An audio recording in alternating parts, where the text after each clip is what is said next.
Hi y'all, welcome to my shop. In this video I'm going to show you how you can make this reversing bar jig for finishing off the bottom of your hollow forms. I don't do a lot of hollow forms, so it's taken me a while to get around to making one of these things. My original inspiration was from an article I saw in a 2008 issue of American Woodturner for making this reversing bar to finish off to remove the tenon on hollow forms. The originator, I think, of this idea is Osker Kirsten, and sometimes these things are called Kirsten cones. But I was inspired to do one of these things after recently watching one of Sam Angelo's videos from several years ago on finishing off the bottom of a hollow form. So let me show you how you make one of these. Turning off the tenon on the bottom of a hollow form can be a challenge because you can't just use a wooden drive like this and slip this in, because first of all you're going to get some rubbing and friction. This puts too much pressure here. If it's a cone, it's going to be squeezing and rubbing, and even if you've got a shoulder, it's going to be rubbing and compressing on the top. So as opposed to using a wedge driver of some sort, which could compress and possibly damage your hollow form by pressing on the shoulders, this one actually puts all the pressure at the bottom of the bar on the inside of your hollow form. Gives it great stability, and this only is tightened up enough to stabilize your piece. So let me show you how I make some of these components. So here are the components. Basically it's some coarse rod you can get at a big box home development store and cut it. You can buy it by the foot, I think. It's 10 threads per inch. You need to get a couple of bolts to go along with it in its simpler form. Then you're going to need to make a cone, and in this video I want to show you some of the pros and cons and some of the ways of doing it. The simplest way is, of course, do one, drill it 3/4 inch, and it just slides on, and then the two bolts are used to lock it in place so it won't turn. You can get more sophisticated, and I'll show you in my video briefly. I turned one out of HDPE, which gives it a nice smooth fit. You still, even though this is threaded, you still have to back it up with two rods, as you can see in the video, as I discovered. Here's one out of wood that I turned, and with this one you only need to have one, because it's threaded. You only have to have one nut, and it's covered with some type of foam so it won't mar or stain the thing. For the tip of this, you can make you a wooden tip, and I'd suggest making the largest wooden tip you can that would fit within the opening of your hollow form, and then put a felt tip that you would put on the bottom of a chair or stool. The other option, of course, is you can cut you out some fun foam, or you could try cutting out a scrap of leather. Those are all options.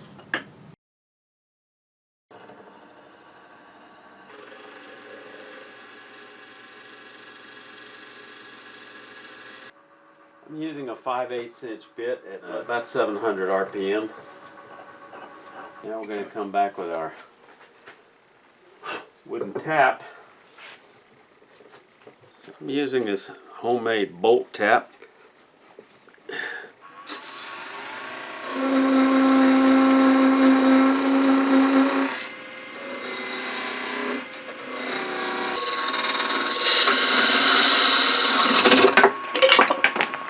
Okay, I can finish drilling and tapping this block, but let me show you how smooth this works.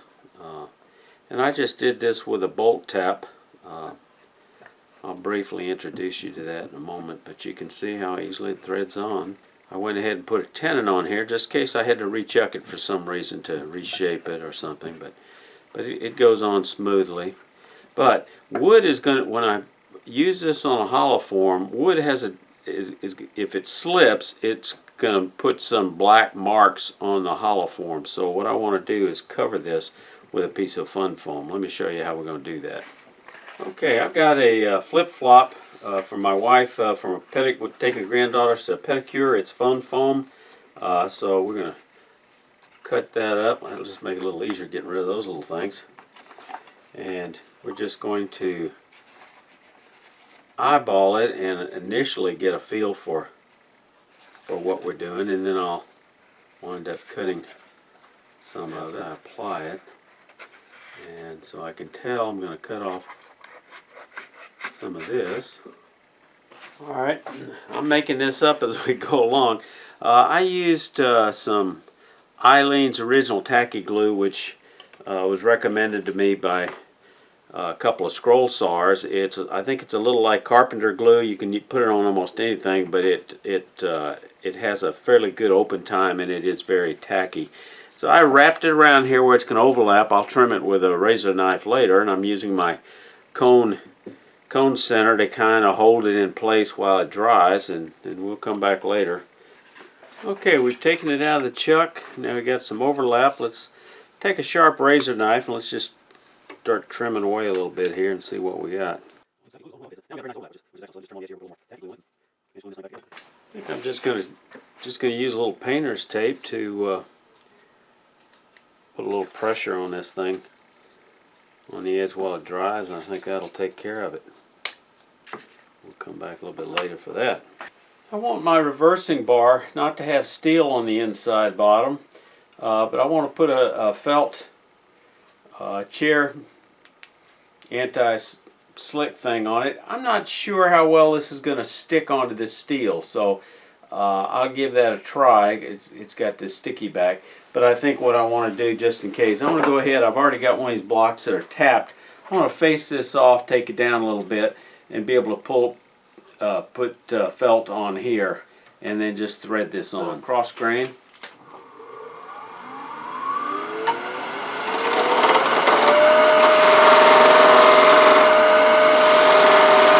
So my challenge is turning the diameter of this. I want this smaller, and if I get it too much smaller, I'm going to get into the jaws, so that won't work. So the solution that I came up with is to use my collet chuck with its 3/4 inch collet, and I've got a little short length of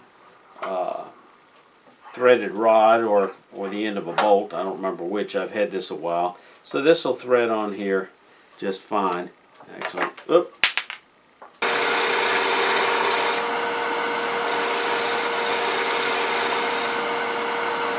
There we go. Just slightly around the edge. Now I got it closer to the size I want. I'll just unthread this and thread in the other direction to take the other side down. You know, I love problem solving with wood turning, and like I say, we're operating without a net. We're just playing around with this stuff to try to figure out what'll work and sharing my journey with you.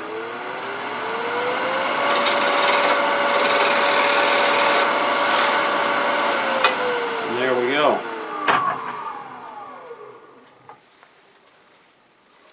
Now we can take that off, thread that on the end of my cone, not all the way down. I can put this on it, and now we're good to go. When it comes to mounting this reversing bar, you can use a chuck, you could use pin jaws. You could use spigot jaws. The other option, the one that I like the best chucking option for me, is using a collet chuck, and you'll see that in this video as I actually show you making some of these wooden components and actually using this thing. This tends to work very well because it comes with a 3/4 inch collet, and that'll hold it snugly. And people will ask, well, won't these threads damage it? No, not really. You just snug it down and they'll be just fine. Now it's resting firmly on the bottom. Now all I have to do is take this cone and just tighten it just a little bit because it's threaded. And it's not putting holding pressure here. It's really just stabilizing this piece. So any pressure cutting down here is going to be right there on that end piece. Another advantage of this type of support is I can bring up a framing square and put a piece of tape right there on the end, and I can see exactly where the inside of this hollow form is going to be. So when I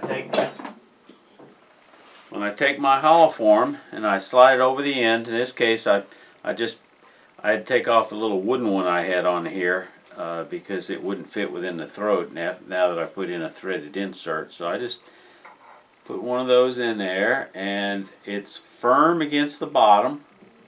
I can feel it. So I bring up tailstock support, and now it's firmly resting on the bottom. Now all I need to do is bring up the cone and just tighten it just a little bit so it's snug, and that's all I do. The cone is threaded, this HDPE, so it'll hold it just fine. So now I can go ahead and bring up that framing square again, and there's the inside bottom. Now all I've got to do is bring this back as far as I want, and I can see exactly where the bottom of this thing is going to be, and I want it to be right there on that edge right there. So let's watch this in action. Whoa. Did not have it tight enough.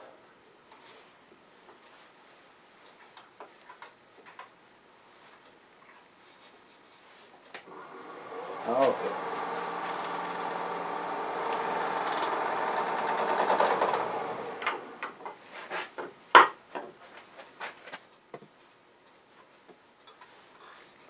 Okay, I see what we've got going on here. We've got creep as this thing pulls out. I need to put a stop nut behind it. What was happening is this thing was turning.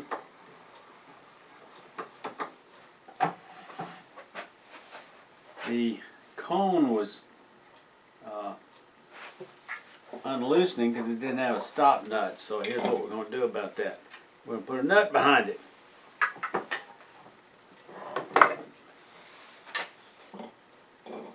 Let's just take that off for a second. Slide this out of here, and we're just simply going to thread a nut on here so when the two come together,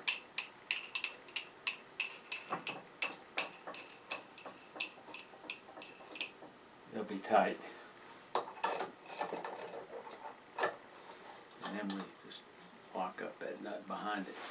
Okay, now we should be good to go. And we're just going to start whittling this away.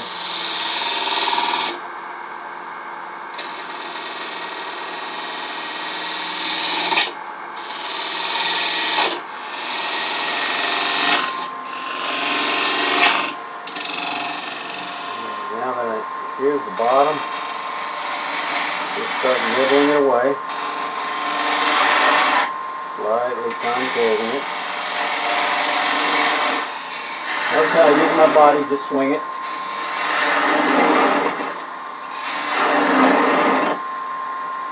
Alright, now time to start refining. Get in here with a smaller tool rest. Get in a little bit closer. And now I can start thinking a little bit about this shape. I need to fold this over. I want to just tuck it in just a little bit.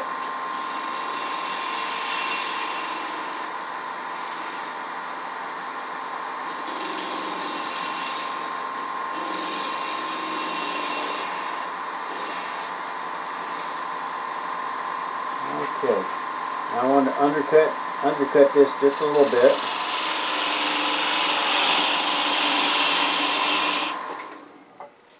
Bottom, see if I need anything other than, before I get rid of this, I need to go ahead and finish that final sanding. And I got it down to a nub, but I still got support. I need to finish sanding this. So I go through all the grits.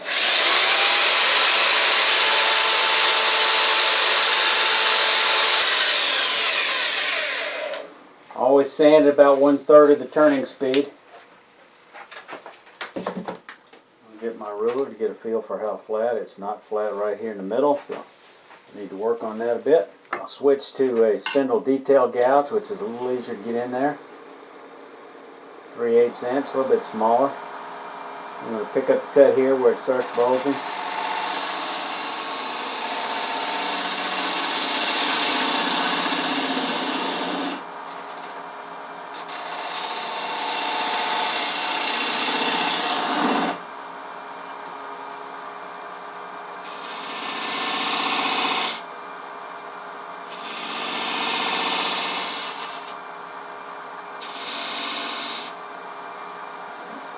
Just, I think that one little bead's going to be all the detail I'm going to put on it. About 1,000 RPM. I don't have to worry about it flying off the lathe. It's just that it'll bounce a little bit toward the end because I've still got that rod all the way comes through it.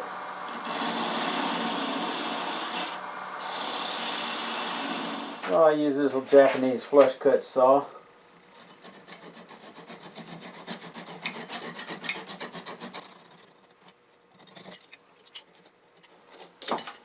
There we go. And I'll be able to easily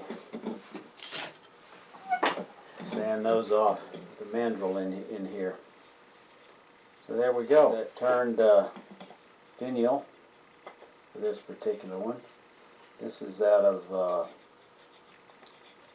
lignum vitae. Started off green, but after I turned it, it turned brown, but not a bad color. I'm happy with it. Here's the wooden cone. I just, it's been drying with that Arlene's tacky. I'm just going to use a razor knife to get rid of some of this excess.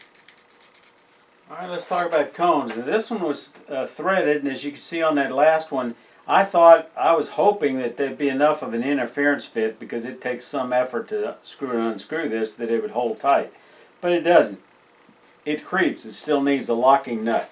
So, if you're doing a wooden one, for example, you could thread it just like that HDPE, a little cheaper, and this one cuts, you know, it goes on a lot more smoothly, and it's threaded, so therefore I'd need a locking nut. But if you don't want to even go the trouble of threading it, you could drill one a 3/4 inch, turn you a cone, put your fun foam on it, and it just slides on, and now you're going to have to put not one nut on it, but you're going to have to put 2 nuts on it again to keep it from creeping on you. Now this next piece I'm going to put on is a little bit longer. It's about 1.5 inches longer. It's that 2-piece hollow form I did a few months ago, a couple of months ago, and I've been waiting to finish it till I got around to this cone. So we're going to slide this on again, and I think we're going to have a problem because the rod's not long enough to use both of these threaded nuts. So the point there is make sure you got a rod long enough to hold it however you're going to hold it that it'll fit in the bottom of your longest hollow form. You can get multiple size rods, so this will work on the smaller ones. Actually, it'll work on this one if I can get rid of one nut. So here's how we're going to do that. We take one nut off, take both nuts off, and we're going to go back with that threaded cone. Now this particular cone is a little bit longer than this one, so I'm going to use this shallower cone, and it's a threaded cone, but it slides on easily. Now this one's getting a little tighter as it goes down, but it's finger tight, not a problem. Now we're going to put one nut on here. Need a little bit to go into the collet chuck, or whatever method you're going to hold it. And let's just see if this thing's going to fit down near the bottom. Okay, I think I'll be able to manage this after all.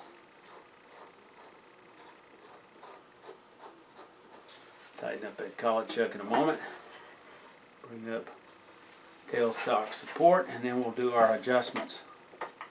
Tighten up my collet chuck. Hold the rod. Now we turn that cone down until it feels snug. Then we turn the lock. I've only got a couple extra threads here. Can't even get in there with my fingers to make that adjustment, so I'll get some slip joint pliers. And there we go. And let's just see how true it runs. Runs fairly true. I'm happy with this. Here's the bottom I've got to take it down to. I think I'll need a little bit bigger tool rest, so I'll use this one. Come across to here. I can still use that same tape measure. I know where that end of it is, so I can simply put this right here. There's the, wow, it doesn't look right. But it's got a different adjustment, so it's not right. I have to calibrate this tape for this, and so you have to calibrate it with this off. I'm not going to recalibrate because I know this is where it needs to come off for the bottom, so we'll just skip that.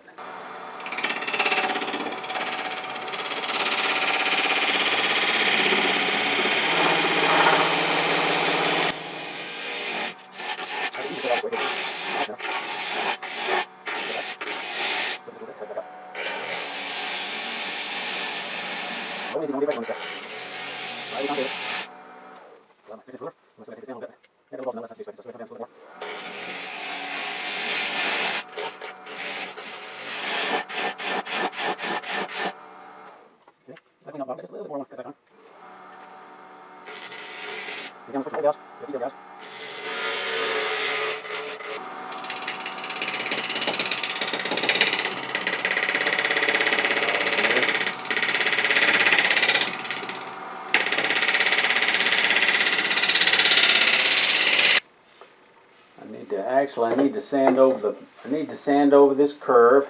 I'll do that a little bit before we finish this. As always, I want to put a couple of little V grooves on the bottom as a minimum.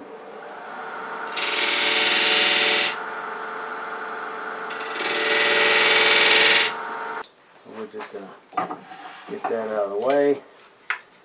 Bring this over a little bit. I think we're just about got it freed up. Now let me show you what it looks like with a finial. Piece of mountain mahogany, and there's our funeral urn. Tighten it on there just a little bit more. There we go. Very nice. I'm very happy with that. Using that same collet chuck with a 1/4 inch mandrel, I'm able to use one of these sanding mandrels. Just put it in there. And now I can easily do any cleanup work on the bottom on getting rid of the nub that might have been in the middle. Just work that nub around. Got it well supported in my hand, thumb in the middle so it won't go anywhere. If I used 80 grit, it'd be a little more aggressive. But I'm starting with 120. And now I'll go through all the grits. And I've got the other piece to take care of as well. So I think you can see that this reversing bar is a great way to finish off the bottom of your hollow forms. If you want more videos on turning hollow forms, check out my hollow form playlist. Y'all stay safe. Come on back here.